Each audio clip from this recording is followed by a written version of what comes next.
Bonjour, welcome guys dans cette nouvelle vidéo. Pas de surprise, le Barça bat Osasuna 2-0 et se qualifie en finale de la Supercoupe d'Espagne. Pour cette édition, on aura encore droit à un classico. Rendez-vous dimanche. On commence par la compo de Xavi. Aujourd'hui encore, Ferran Torres et Rafinha ont été préférés à Joao Félix et Lamine Yamal. Sergio Roberto, titulaire à la place de Pedri, de retour de blessure. La logique a été respectée. Le Barça a dominé tout le match.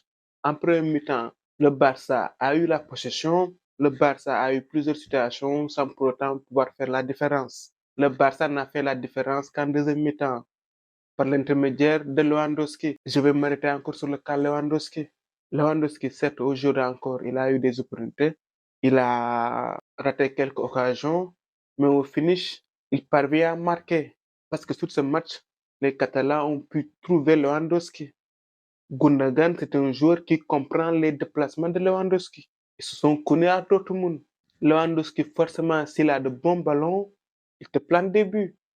Ce but est bon pour sa confiance. Je vais m'arrêter aussi sur Gundogan.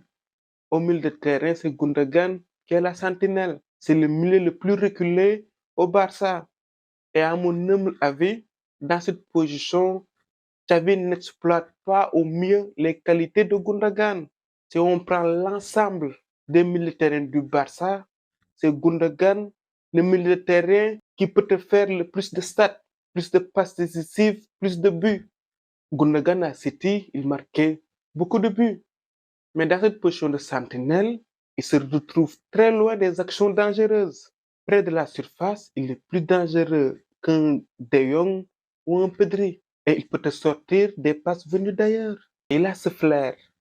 Il sait se situer, il sait se trouver dans les bonnes zones. Zones qui peuvent te permettre de faire la différence. Et il peut être la solution. Parfois, quand on regarde les matchs du Barça, on a l'impression qu'entre l'attaque et le milieu de terrain, il n'y a pas beaucoup de liens. Et Gundogan peut créer ce lien-là. Placé plus bas, il a plus de mal à faire le lien. Ça saute aux yeux. Après, peut-être que Xavi a ses raisons. Il a été un milieu de terrain de classe mondiale. S'il décide de faire jouer Gundogan à ce poste, je me dis qu'il a ses raisons peut-être. En toute fin de match, Lamine Yamal marque le deuxième but du Barça après un joli travail de Joao Félix.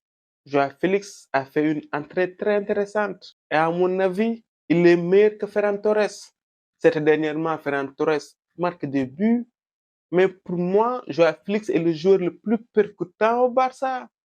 Quand il touche le ballon, on sent qu'il peut se passer quelque chose.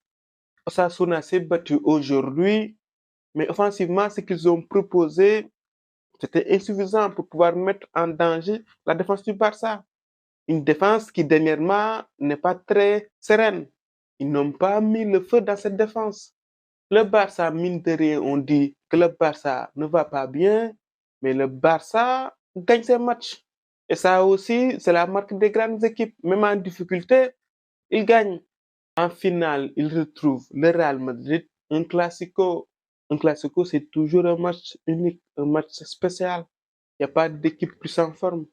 C'est pas l'équipe la plus en forme qui gagne forcément. Voilà, c'est tout pour aujourd'hui. On se retrouve à très bientôt pour de Love Football.